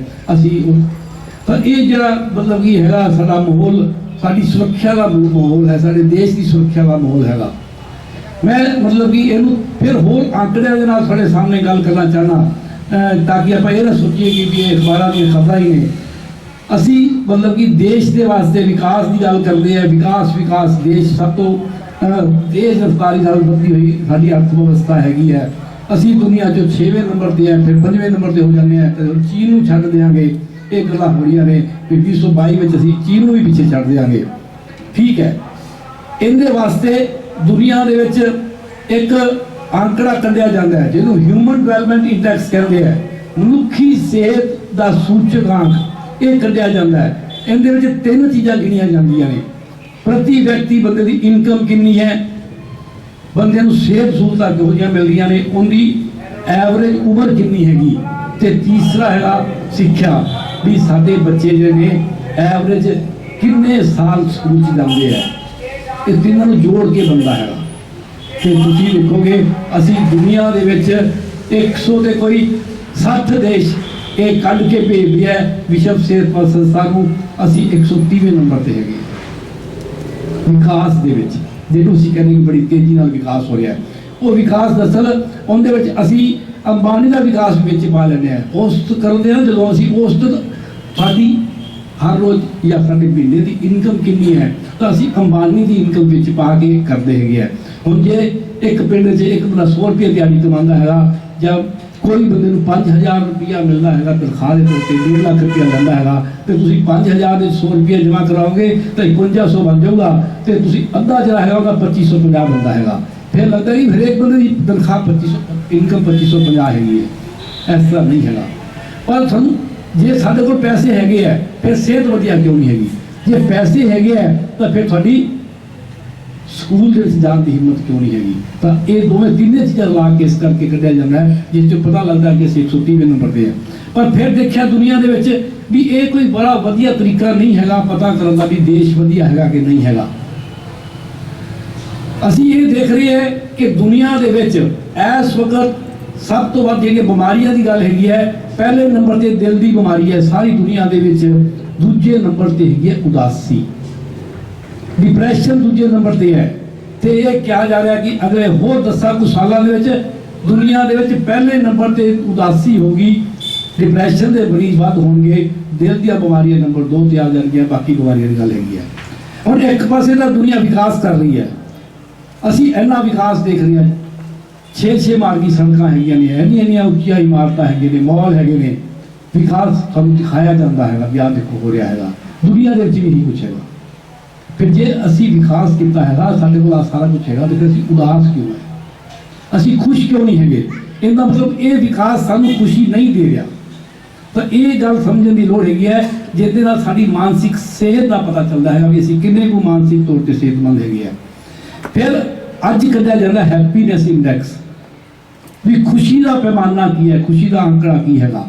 ਜਿਹੜੀ ਮੈਂ ਗੱਲ ਕੀਤੀ ਵੀ ਠੀਕ ਹੈ ਕਿ ਇਨਕਮ ਵੀ ਚਾਹੀਦੀ ਹੈਗੀ ਹੈ, ਕਿਉਂਕਿ ਤਾਂ ਹੀ ਤੁਸੀਂ ਸਹੂਲਤਾਂ ਲੈ ਸਕਦੇ ਹੈਗੇ ਹੋ, ਸਿਹਤ ਵੀ ਚਾਹੀਦੀ ਹੈਗੀ ਹੈ, ਤੁਹਾਨੂੰ ਐਜੂਕੇਸ਼ਨ ਵੀ ਚਾਹੀਦੀ ਹੈ, ਪਰ ਤੁਹਾਨੂੰ ਸਰਕਾਰ ਜਿਹੜੀ ਹੈਗੀ ਹੈ, ਇਹ ਸਾਰੇ ਦੇਸ਼ ਦੇ ਪੱਖ ਦੀ ਗੱਲ ਹੈਗੀ ਹੈ ਵੀ ਦੇਸ਼ ਤੁਹਾਨੂੰ ਸਿਹਤ ਸਹੂਲਤਾਂ ਵੀ ਦੇਵੇ, ਦੇਸ਼ ਤੁਹਾਨੂੰ ਸਿੱਖਿਆ ਵੀ ਦੇਵੇ, ਦੇਸ਼ ਜਿਹੜਾ ਹੈਗਾ ਤੁਹਾਨੂੰ ਚੰਗੀ ਆਮਦਨ ਵੀ ਦੇਵੇ। ਪਰ ਇਹ ਸਾਰਾ ਕੁਝ ਦੇਣ ਦੇ ਬਾਵਜੂਦ ਜਿਹੜੀ ਇੱਕ ਸੋਸ਼ਲ ਸਿਕਿਉਰਿਟੀ ਹੈਗੀ ਹੈ, ਉਹ ਸਿਰਫ ਸੜਕ ਤੇ ਜਾਣ ਲੱਗਿਆ ਤੁਹਾਨੂੰ ਇਹ ਡਰ ਨਾ ਹੋਵੇ ਕਿ ਵੀ ਮੈਂ ਘਰੇ ਵਾਪਸ ਆ ਜਾਊਂਗਾ ਜਾਂ ਨਹੀਂ ਆਊਂਗਾ, ਲੜਕੀ ਨੂੰ ਇਹ ਡਰ ਨਾ ਹੋਵੇ ਕਿ ਮੈਂ ਜਾਊਂਗੀ ਤਾਂ ਮੈਨੂੰ ਰਸਤੇ 'ਚ ਕੋਈ ਨਹੀਂ ਛੇੜੂਗਾ। ਇਹ ਇੱਕ ਸੁਰੱਖਿਆ ਦੇ ਅਲੱਗ ਪੱਖ ਨੇ, ਪਰ ਇੱਕ ਸੁਰੱਖਿਆ ਹੋਣੀ ਚਾਹੀਦੀ ਹੈ, ਬੰਦੇ ਬੇਖੌਫ ਹੋਣਾ ਚਾਹੀਦਾ ਹੈ, ਬੰਦਾ ਬੇਡਰ ਹੋਣਾ ਚਾਹੀਦਾ ਹੈ।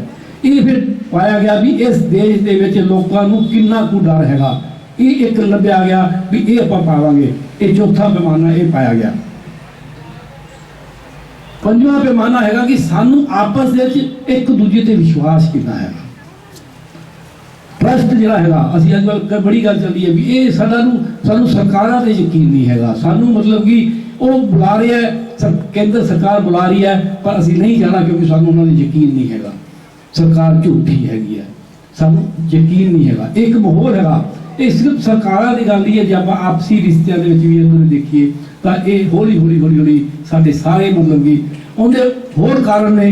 ਕਿਉਂਕਿ ਜੇ ਆਪਾਂ ਕਹੀਏ ਕਰਦੇ ਸੀ ਪਰਿਵਾਰ ਹੈਗਾ ਇੱਕ, ਅਸੀਂ ਕਹਿੰਦੇ ਕਿ ਬਜ਼ੁਰਗ ਜਿਹੜੇ ਨੇ ਉਹ ਬਹੁਤ ਜ਼ਿਆਦਾ ਮਤਲਬ ਕਿ ਉਹਨਾਂ ਦੇ ਸਾਡੇ ਪਰਿਵਾਰਾਂ ਦੇ ਵਿੱਚ ਉਹਨਾਂ ਦੀ ਹੁਣ ਇਸ ਵਕਤ ਅਣਗੌਲੇ ਹੋ ਰਹੇ ਨੇ, ਉਹਨਾਂ ਨੂੰ ਉਹ ਨਹੀਂ ਮਿਲ ਰਿਹਾ ਪਿਆਰ ਸਤਿਕਾਰ ਆਪਣੇ ਬੱਚਿਆਂ ਵੱਲੋਂ।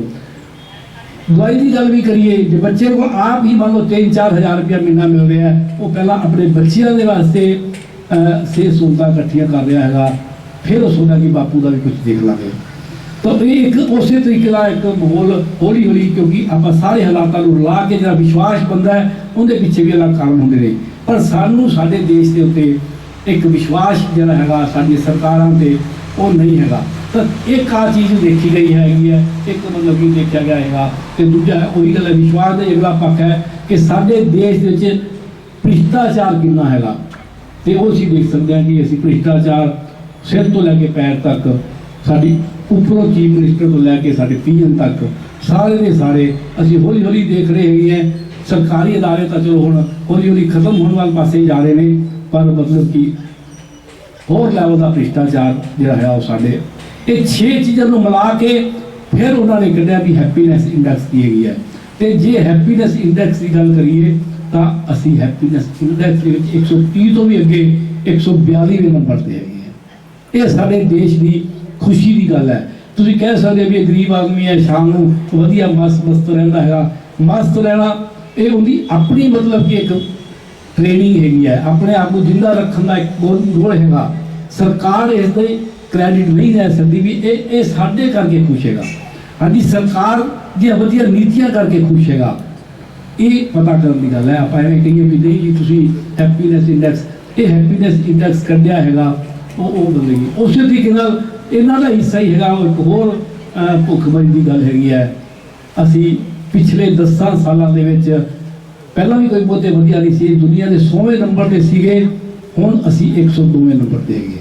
ਅਸੀਂ ਕਹਿੰਦੇ ਗੋਦਾਮ ਭਰੇ ਪਏ ਨੇ, ਸਾਰਾ ਕੁਝ ਹੈਗਾ। ਅਸੀਂ ਹੁਣ ਕੁਦਰਤੀ कोरोना की बीमारी ने सारा कुछ साढ़े सामने लिया भी कितने गोदाम भरे पे ने ते कितने लोग भुखे रातों सो रहे ने।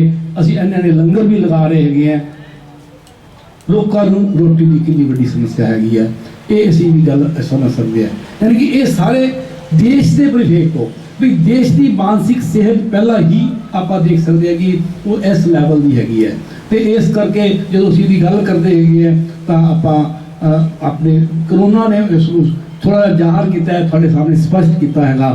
तो ये मतलब साडी मानसिक सेहत का मतलब कि इहदे च एक होर पक्ष हैगा वो जिहड़ा खुशी दे नाल जुड़िया जाता है, खुशी की इंडेक्स दे विच वो है भी तुसीं किन्ने खुलदिले हैगे हो।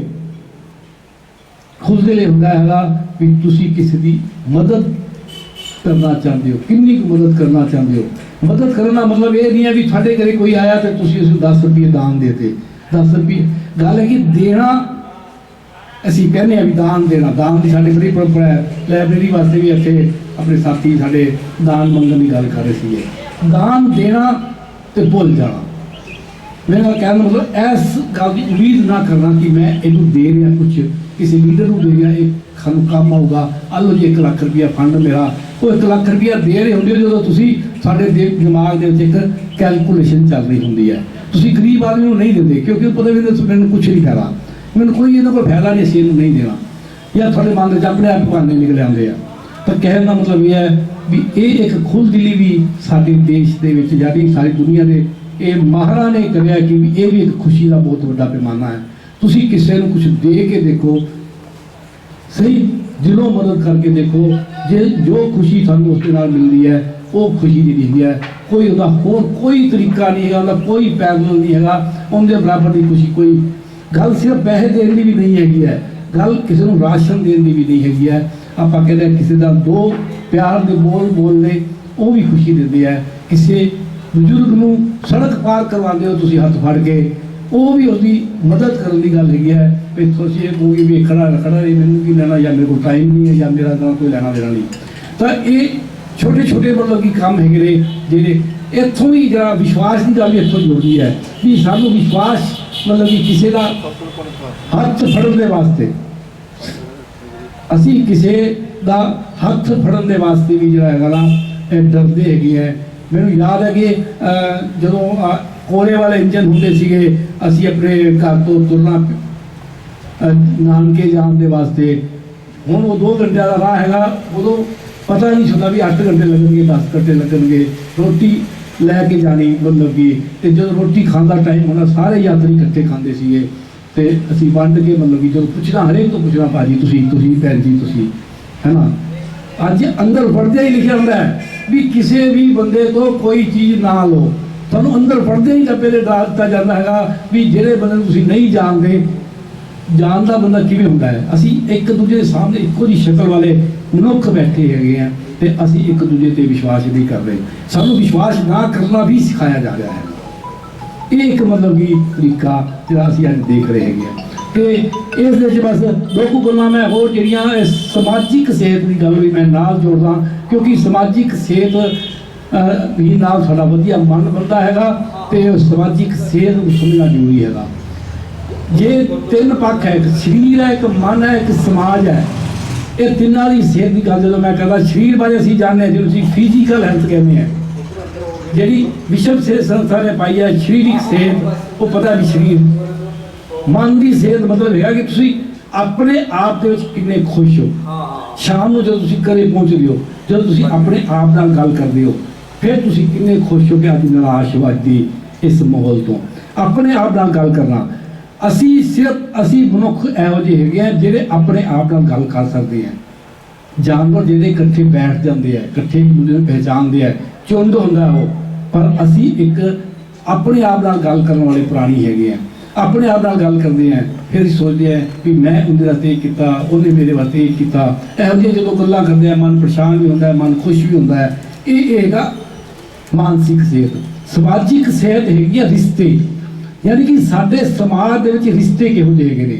मेरा चाहे परिवार की गल है, चाहे साडे काम वाली थां ते गल हैगी है, ते चाहे वड्डे पद्धर ते साडे देश की गल हैगी है भी ये जिहड़ा समाज दे विच रिश्तिਆਂ ਦੀ बनतर किहो जी हैगी है, किहो जी सीगी, किहो जी बन रही है। ਅਸੀਂ ਜਦੋਂ ਬੈਠਦੇ ਹਾਂ ਫਿਰ ਤੁਸੀਂ ਤੁਲਨਾ ਕਰਦੇ ਆ, ਬਜ਼ੁਰਗ ਆਪਣੀਆਂ ਗੱਲਾਂ ਕਰਦੇ ਆ ਜਾਂ ਮਤਲਬ ਕਿ ਅੱਜ ਦੇ ਨੌਜਵਾਨ ਆਪਣੀਆਂ ਗੱਲਾਂ ਕਰਦੇ ਆ। ਤੁਸੀਂ ਇੱਥੋਂ ਸਮਝੋ ਕਿ ਸਾਡੀ ਫੇਸਬੁੱਕ ਦੇ ਉੱਤੇ 5000 ਦੋਸਤ ਬਣਾਉਣ ਦੀ ਕੈਪੈਸਿਟੀ ਹੈਗੀ ਹੈ। ਸਾਰੇ ਲੋਕ ਆਪਣੇ ਫੇਸਬੁੱਕ ਤੇ 5000 ਦੋਸਤ ਬਣਾ ਸਕਦੇ ਆ। ਹਰ ਰੋਜ਼ ਤੁਸੀਂ ਜੋੜਦੇ ਵੀ ਜਾਂਦੇ ਹੋ, ਜਿਹੜਾ ਵੀ ਆਉਂਦਾ ਤੁਸੀਂ ਉਹਨੂੰ ਜੋੜਦੇ ਜਾਂਦੇ ਹੋ। 5000 ਦੋਸਤ ਸਾਡੇ ਕੋਲ ਹੈਗੇ ਆ। ਪਰ ਤੁਸੀਂ ਇਹ ਹਿਸਾਬ ਲਗਾ ਕੇ ਦੇਖੋ ਕਿ ਜੇ ਤੁਹਾਨੂੰ ਕਦੇ ਮਦਦ ਪਊਗੀ, ਉਹ 5000 ਜਿਹੜੇ ਦੋਸਤ ਨੇ ਜੇ ਤੁਸੀਂ ਬਣਾਏ ਨੇ, ਐਡੀ ਵੱਡੀ ਗਿਣਤੀ ਹੈਗੀ ਹੈ, ਤੇ ਉਹ 5000 ਦੋਸਤ ਕੋਈ ਤੁਹਾਡੀ ਬਾਂਹ ਫੜਨ ਵਾਸਤੇ ਆਊਗਾ। ਤਾਂ ਇਸ ਕਰਕੇ ਇਹ ਤੁਸੀਂ ਦੇਖੋ ਵੀ ਸਾਡੀ ਸਮਾਜਿਕ ਸਿਹਤ, ਜਦੋਂ ਸਾਡੀ ਸਮਾਜਿਕ ਸਿਹਤ ਵਧੀਆ ਨਹੀਂ ਹੋਗੀ, ਤੁਹਾਡਾ ਮਨ ਵਧੀਆ ਨਹੀਂ ਹੋ ਸਕਦਾ। ਇਹ ਆਪਸ ਵਿੱਚ ਦੋਵੇਂ ਜੁੜੀਆਂ ਹੋਈਆਂ ਗੱਲਾਂ ਨੇ। ਅਸੀਂ ਅਕਸਰ ਹੁਣ ਤੁਸੀਂ ਦੇਖਦੇ ਹੋ ਵੀ ਇਹਦੇ ਦੋਸਤ ਫੇਸਬੁੱਕ ਤੇ ਬੜੇ ਵਧੀਆ ਨੇ, ਪੜੋਸੀਆਂ ਨਾਲ ਗੱਲ ਨਹੀਂ ਕਰਨਾ। ਪਰਿਵਾਰ ਦੇ ਵਿੱਚ ਅਸੀਂ ਲੋਕਾਂ ਦੇ ਨਾਲ ਗੱਲ ਨਹੀਂ ਕਰਦੇ। ਇੱਕ ਫੋਨ ਲੈ ਕੇ ਬੈਠੇ ਆ, 4 ਪਰਿਵਾਰ ਦੇ ਮੈਂਬਰ ਹੈ, ਮਾਂ ਪਿਓ 2 ਬੱਚੇ ਹੈਗੇ, 2 ਬੱਚੇ ਬਾਹਰ ਵੀ ਪੜ੍ਹਦੇ ਨੇ, ਕਦੀ ਕਦੀ ਘਰੇ ਜਾਂਦੇ ਆ, ਚਾਰੋਂ ਇਕੱਠੇ ਹੋ ਗਏ ਆ ਤੇ ਚਾਰੋਂ ਇਕੱਠੇ ਹੋਇਆ ਵੀ ਮਾਂ ਪਿਓ ਨੂੰ ਮਿਲੇ ਆਈਏ, ਭੈਣ ਭਰਾ ਨੂੰ ਮਿਲੇ ਆਈਏ। ਚਾਰੇ ਬੰਦੇ ਘਰ ਦੇ 4 ਕਾਰਨਰ ਵਿੱਚ ਬੈਠੇ ਆਪਣੇ ਮੋਬਾਈਲ ਦੇ ਉੱਤੇ ਮਸਤ ਹੈਗੇ ਆ। ਇਹ ਸਾਡੀ ਸਮਾਜਿਕ ਸਿਹਤ ਹੈਗੀ ਹੈ। ਤਾਂ ਅਸੀਂ ਇਹ ਸਮਾਜਿਕ ਸਿਹਤ ਤੇ ਵੀ ਦੇਖੀਏ ਵੀ ਇਹਦੇ ਪਿੱਛੇ ਕੀ ਕਾਰਨ ਹੈ, ਵੀ ਅਸੀਂ ਕਿਉਂ ਮਤਲਬ ਕਿ ਉਸ ਆਪਸ ਦੇ ਵਿੱਚ ਆਪਸੀ ਰਿਸ਼ਤਿਆਂ ਦਾ ਜੋ ਫਾਇਦਾ ਹੈਗਾ, ਜੋ ਨਹੀਂ ਹੈਗਾ। ਇਹ ਨਹੀਂ ਮੈਂ ਕਹਿੰਦਾ ਵੀ ਤੁਸੀਂ ਸਿਰਫ ਤੇ ਸਿਰਫ ਉਹ ਜਿਹੜਾ ਕਈ ਵਾਰੀ ਗੱਲ ਚੱਲਦੀ ਹੈਗੀ ਹੈ ਵੀ ਸਾਡੇ ਪਹਿਲਾਂ ਜੁਆਇੰਟ ਫੈਮਿਲੀ ਹੁੰਦੀ ਸੀ, ਮਤਲਬ ਸਾਂਝੇ ਪਰਿਵਾਰ ਹੁੰਦੇ ਸੀ, ਉਹ ਵਧੀਆ ਸੀਗੇ। ਅੱਜ ਮਤਲਬ ਕਿ ਸਾਡੇ ਪਰਿਵਾਰ ਛੋਟੇ ਰਹਿ ਗਏ, ਇਸ ਕਰਕੇ ਵੀ ਤਣਾਅ ਵੱਧਦਾ ਹੈ, ਇਸ ਕਰਕੇ ਵੀ ਜਿਹੜਾ ਹੈ ਮਾਨਸਿਕ ਸਿਹਤ ਜਿਹੜੀ ਮਨ ਪਰੇਸ਼ਾਨੀ ਵੱਧ ਰਹਿੰਦੀ ਹੈਗੀ ਹੈ। ਇੱਕ ਕਾਰਨ ਹੋ ਸਕਦਾ ਹੈ। ਪਰ ਜੇ ਅਸੀਂ ਸਮਝਦੇ ਹਾਂ ਕਿ ਸਾਂਝੇ ਪਰਿਵਾਰ ਵਧੀਆ ਸੀ, ਅਸੀਂ ਹੁਣ ਉਹ ਛੱਡ ਕੇ ਆ ਗਏ, ਮੈਂ ਨੌਕਰੀ ਕਰਕੇ ਕਿਤੇ ਚਲਾ ਗਿਆ, ਛੋਟਾ ਭਰਾ ਹੋਰ ਕਿਤੇ ਚਲਾ ਗਿਆ, ਹੋਰ ਕਿਤੇ ਭੈਣ ਵਿਆਹੀ ਗਈ, ਅਸੀਂ ਹੁਣ ਉਸ ਤਰ੍ਹਾਂ ਦੇ ਅੱਜ ਤੋਂ 50-60 ਸਾਲ ਪੁਰਾਣੇ ਇੱਕ ਪਿੰਡ ਜਾਂ 5-10 ਕਿਲੋਮੀਟਰ ਦੇ ਘੇਰੇ ਵਿੱਚ ਅਸੀਂ ਭੈਣ ਭਰਾ ਸਾਰੇ ਨਹੀਂ ਰਹਿੰਦੇ। ਸਾਡੇ ਮਾਮੇ ਚਾਚੇ ਭੂਆ ਸਾਰੇ ਦੂਰ ਦੂਰ ਤੱਕ ਰਹਿੰਦੇ ਨੇ। ਪਰ ਹੁਣ ਜਿੱਥੇ ਅਸੀਂ ਰਹਿੰਦੇ ਹਾਂ, ਸਾਨੂੰ ਪੜੋਸੀ ਸਭ ਤੋਂ ਵੱਧ ਇੰਪੋਰਟੈਂਟ ਬੰਦਾ ਹੈਗਾ, ਜਿਹੜਾ ਸਾਡਾ ਕਦੇ ਵੀ ਸਾਡੀ ਮਦਦ ਕਰ ਸਕਦਾ ਹੈਗਾ ਜਾਂ ਕਰਨੀ ਚਾਹੀਦੀ ਹੈ, ਸਾਨੂੰ ਵੀ ਤੇ ਉਸ ਨੂੰ ਵੀ। ਕੀ ਅਸੀਂ ਕਦੇ ਸੋਚਿਆ ਹੈਗਾ ਕਿ ਅਸੀਂ ਉਸ ਮੁਹੱਲੇ ਦੇ ਵਿੱਚ ਰਹਿੰਦੇ ਹਾਂ, 5-7 ਪਰਿਵਾਰ ਕਦੇ ਇਕੱਠੇ ਹੋ ਕੇ ਸਾਂਝਾ ਪਰਿਵਾਰ ਬਣਾਈਏ, ਹਫ਼ਤੇ 10 ਦਿਨ ਮਹੀਨੇ 'ਚ ਇੱਕ ਵਾਰੀ ਬੈਠ ਕੇ ਕਿਤੇ ਰੋਟੀ ਖਾਣ ਪੀਣ ਦਾ ਪ੍ਰੋਗਰਾਮ ਬਣਾਈਏ, ਉਸ ਤਰ੍ਹਾਂ ਦੀ ਸਾਂਝ ਪਾਈਏ ਜਿਹੜੀ ਸਾਨੂੰ ਮਤਲਬ ਕਿ ਕਿਸੇ ਵਕਤ ਵੀ ਸਾਡਾ ਮਨ ਪਰੇਸ਼ਾਨ ਹੋਏ ਤਾਂ ਤੁਸੀਂ ਉਹਦੇ ਕੋਲ ਜਾ ਸਕੋ। ਯਾਨੀ ਕਿ ਸਾਨੂੰ ਨਵੇਂ ਪਰਿਵੇਸ਼ ਦੇ ਵਿੱਚ ਨਵੇਂ ਮਤਲਬ ਕਿ ਤਰੀਕੇ, ਨਵੇਂ ਢੰਗ, ਨਵੇਂ ਰਿਸ਼ਤੇ, ਇੱਕ ਰਿਸ਼ਤਿਆਂ ਦੀ ਗੱਲ ਮੈਂ ਕਰ ਰਿਹਾ ਵੀ ਰਿਸ਼ਤਿਆਂ ਨੂੰ ਬਣਾ ਕੇ ਰੱਖਣ ਦੀ ਉਹਨੂੰ ਕੋਸ਼ਿਸ਼ ਕਰਨੀ ਚਾਹੀਦੀ ਹੈਗੀ ਹੈ। ਤਾਂ ਹੀ ਅਸੀਂ ਮਨ, ਸਰੀਰ ਅਤੇ ਜਿਹੜਾ ਹੈ ਉਹ ਆਪਣੇ ਸਮਾਜ, ਇਹ ਰਿਸ਼ਤੇ ਆਪਸ ਵਿੱਚ ਇੱਕ ਦੂਜੇ ਨਾਲ ਜੋੜ ਕੇ ਰੱਖਾਂਗੇ। ਇਹ ਅਸੀਂ ਸਾਰੇ ਕੁਝ ਹੁਣ ਮਤਲਬ ਕਿ ਦੇਖਿਆ ਹੈਗਾ ਕਰੋਨਾ ਦੇ ਵਿੱਚ, ਸਾਰੇ ਸਾਡੇ ਸਾਹਮਣੇ ਆਏ ਨੇ ਕਿ ਕਰੋਨਾ ਦੀ ਬਿਮਾਰੀ ਦੇ ਇੰਨੇ ਡਰ ਨੇ, ਇੰਨਾ ਭੈ ਮਤਲਬ ਕਿ ਕੀਤਾ ਹੈਗਾ ਕਿ ਬੱਚੇ ਆਪਣੀ ਮਾਂ ਦੀ ਮਤਲਬ ਕਿ ਡੈਡ ਬੋਡੀ ਨੂੰ ਲੈਣ ਵਾਸਤੇ ਤਿਆਰ ਨਹੀਂ ਹੈਗੇ। ਅਸੀਂ ਦੇਖਿਆ ਹੈਗਾ। ਤਾਂ ਤੁਸੀਂ ਦੇਖ ਸਕਦੇ ਹੋ ਵੀ ਕਿਵੇਂ ਚੀਜ਼ਾਂ ਕਿਵੇਂ ਸਾਡੇ ਮਨ ਨੂੰ, ਸਾਡੇ ਸਮਾਜ ਨੂੰ ਤੇ ਸਾਡੀ ਸਰੀਰ ਨੂੰ ਇਹ ਕਿਵੇਂ ਪ੍ਰਭਾਵਿਤ ਕਰਦੀਆਂ ਹੈਗੀਆਂ ਨੇ। ਤੇ ਇਹ ਇਸ ਤਰੀਕੇ ਦੇ ਨਾਲ ਜੇ ਅਸੀਂ ਇਸ ਨੂੰ ਸਮਝਾਂਗੇ ਕਿ ਮਾਨਸਿਕ ਸਿਹਤ ਕੀ ਹੈ, ਮਨ ਕੀ ਹੈਗਾ, ਮਨ ਬੰਦਾ ਕਿਵੇਂ ਹੈਗਾ, ਮਨ ਵਧੀਆ ਕਿਵੇਂ ਰਹਿੰਦਾ ਹੈਗਾ, ਤੇ ਜੇ ਅਸੀਂ ਉਸ ਦੇ ਵਾਸਤੇ ਉਪਰਾਲੇ ਕਰਾਂਗੇ ਜਾਂ ਉਸ ਤੋਂ ਪ੍ਰਤੀ ਅਣਗੌਲੇ ਰਹਾਂਗੇ ਤਾਂ ਫਿਰ ਅਸੀਂ ਜ਼ਰੂਰ ਉਦਾਸੀ ਵੱਲ ਜਾਵਾਂਗੇ, ਮਾਨਸਿਕ ਰੋਗਾਂ ਵੱਲ ਜਾਵਾਂਗੇ, ਸੁਈਸਾਈਡ ਵੱਲ ਜਾਵਾਂਗੇ। ਜਿਹੜੀ ਕਿਸਾਨਾਂ ਦੇ ਸੁਈਸਾਈਡ ਦੀ ਗੱਲ ਹੁੰਦੀ ਹੈ, ਕਿਸੇ ਨੇ ਮਤਲਬ ਕਿ ਸਟੱਡੀ ਕੀਤੀ ਹੈ ਯੂਨੀਵਰਸਿਟੀ ਦੇ ਵਿੱਚ, ਉਹ ਕਹਿੰਦੇ ਕਿ ਪਹਿਲਾਂ ਵੀ ਕੋਈ ਇਹ ਕਰਜ਼ ਵਾਲੀ ਗੱਲ ਕੋਈ ਨਵੀਂ ਨਹੀਂ ਹੈਗੀ ਹੈ। ਕਿਸਾਨਾਂ ਦੇ ਉੱਤੇ ਕਰਜ਼ਾ ਸ਼ੁਰੂ ਤੋਂ ਰਿਹਾ ਹੈਗਾ, ਅੱਜ ਬੈਂਕਾਂ ਦਾ ਹੈਗਾ, ਪਹਿਲਾਂ ਲਾਲਿਆਂ ਦਾ ਹੁੰਦਾ ਸੀ, ਸੇਠਾਂ ਦਾ ਹੁੰਦਾ ਸੀ, ਆੜ੍ਹਤੀਆਂ ਦਾ ਹੁੰਦਾ ਸੀਗਾ। ਇਹ ਹੁੰਦਾ ਸੀਗਾ, ਪਰੇਸ਼ਾਨ ਵੀ ਕਰਦੇ ਸੀਗੇ, ਉਹ ਸਾਰਾ ਕੁਝ ਹੁੰਦਾ ਸੀਗਾ। ਪਰ ਉਹਦੇ ਨਾਲ ਇੱਕ ਬੰਦਾ ਹੁੰਦਾ ਸੀਗਾ ਜਿਹੜਾ ਉਹਦੀ ਪਿੱਠ ਤੇ ਹੱਥ ਰੱਖਦਾ ਸੀਗਾ, ਕੋਈ ਗੱਲ ਨਹੀਂ, ਇਹ ਸਮਾਂ ਨਿਕਲ ਜਾਊਗਾ, ਫਸਲ ਐਤਕੀ ਮਾਰੇਗੀ, ਕੋਈ ਗੱਲ ਨਹੀਂ, ਅਗਲੀ ਵਧੀਆ ਹੋ ਜਾਊਗੀ। ਉਹ ਹੁਣ ਸਾਡੀ ਪਿੱਠ ਤੋਂ ਹੱਥ ਜਿਹੜਾ ਹੈਗਾ ਨਾ, ਉਹ ਹੌਲੀ ਹੌਲੀ ਜਿਹੜਾ ਹੈਗਾ ਉਹ ਪਾਸੇ ਹੋ ਗਿਆ ਹੈਗਾ।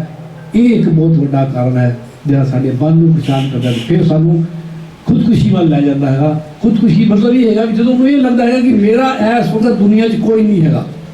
ਇਹ ਇੱਕ ਆਖਰੀ ਉਹਦਾ ਜਦੋਂ ਹੌਲੀ ਹੌਲੀ ਇਹ ਉਸ ਸਥਿਤੀ ਤੇ ਪਹੁੰਚਦਾ ਹੈ, ਜੇ ਘਰਦਿਆਂ ਨੂੰ ਪਤਾ ਲੱਗੇ ਵੀ ਉਹਦੇ ਮਨ 'ਚ ਇਹ ਭਾਵਨਾ ਆਉਣੀ ਸ਼ੁਰੂ ਹੋ ਗਈ ਹੈ, ਵੀ ਮੇਰਾ ਇਸ ਦੁਨੀਆ ਦੇ ਵਿੱਚ ਕੋਈ ਨਹੀਂ ਹੈਗਾ, ਤਾਂ ਤੁਸੀਂ ਸਮਝੋ ਕਿ ਇਹ ਹੁਣ ਗੰਭੀਰ ਸਥਿਤੀ ਹੈ ਤੇ ਇਹ ਬੰਦਾ ਕਦੇ ਵੀ ਕੋਈ ਇਹੋ ਜਿਹਾ ਕਦਮ ਲੈ ਸਕਦਾ ਹੈਗਾ। ਤਾਂ ਇਹਨਾਂ ਸਾਰੀਆਂ ਗੱਲਾਂ ਤੋਂ ਅਸੀਂ ਸਮਝ ਸਕਦੇ ਹਾਂ ਤੇ ਫਿਰ ਉਸ ਤਰ੍ਹਾਂ ਦੇ ਉਪਰਾਲੇ ਕਰ ਸਕਦੇ ਹਾਂ, ਕਰਨੇ ਚਾਹੀਦੇ ਹੈਗੇ ਨੇ। ਹੁਣ ਤੁਸੀਂ ਇੱਥੇ ਬੈਠੇ ਹੋ, ਚਾਹੇ ਕਿਸੇ ਵੀ ਸੰਸਥਾ ਨਾਲ ਜੁੜੇ ਹੋ, ਸੁਸਾਇਟੀ ਨਾਲ ਜੁੜੇ ਹੋ, ਕਲਾ ਮੰਚ ਨਾਲ ਜੁੜੇ ਹੋ, ਲਾਇਬ੍ਰੇਰੀ ਨਾਲ ਜੁੜੇ ਹੋ, ਸਾਡੀ ਸਾਂਝ ਹੈਗੀ ਹੈ।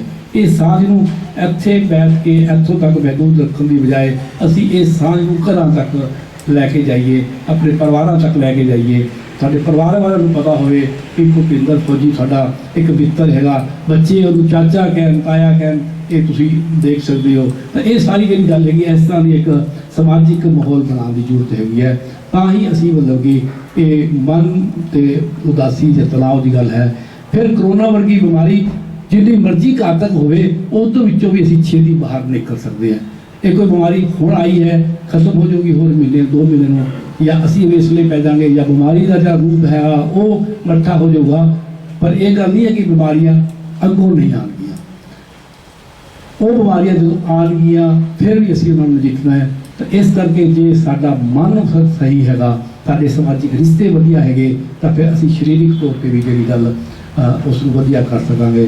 ਕਰੋਨਾ ਦੀ ਬਿਮਾਰੀ ਨੇ ਇੱਕ ਨਵਾਂ ਲਫ਼ਜ਼ ਵੀ ਤੁਸੀਂ ਜਿਹੜਾ ਹੈਗਾ ਬੜਾ ਵੀ ਜਿਹਦੀ ਇਮਿਊਨਿਟੀ ਬੜੀ ਵਧੀਆ ਹੈ, ਇਮਿਊਨਿਟੀ ਦੀ ਗੱਲ ਹੋਈ ਹੈਗੀ ਹੈ। ਤੇ ਮਤਲਬ ਕਿ ਉਹਦੇ ਵਾਸਤੇ ਹੁਣ ਇੱਕ ਅਸੀਂ ਕਹਿ ਸਕਦੇ ਹਾਂ ਕਿ ਇੱਕ ਨਵਾਂ ਬਾਜ਼ਾਰ ਆ ਗਿਆ, ਕਾੜਾ ਬਾਜ਼ਾਰ, ਜਿਹੜੇ ਕਾੜੇ ਦੇ ਕਾੜੇ ਨਿਕਲਣ ਲੱਗ ਪਏ ਨੇ। ਸਾਡੇ ਰਾਮਦੇਵ ਨੇ ਵੀ ਇੱਕ ਕਾੜਾ ਬਣਾਤਾ, ਹੋਰ ਵੀ ਬਣਾ ਰਹੇ ਨੇ। ਤੇ ਇਹ ਇੱਕ ਆਇਆ ਵਧੀਆ ਹੈਗਾ। ਸਾਨੂੰ ਜਿਹੜੀਆਂ ਜੜੀ ਬੂਟੀਆਂ ਨੇ ਉਹਦੇ ਫਾਇਦੇ ਨੇ ਸਮਝਣੇ ਚਾਹੀਦੇ, ਉਹਨਾਂ ਨੂੰ ਵਰਤਣਾ ਚਾਹੀਦਾ ਹੈ। ਪਰ ਕੱਲੇ ਦੇ ਕੱਲੇ ਜਿਹੜੇ ਕਾੜੇ ਨੇ ਉਹ ਸਾਡੀ ਇਮਿਊਨਿਟੀ ਨਹੀਂ ਵਧਾ ਸਕਦੇ।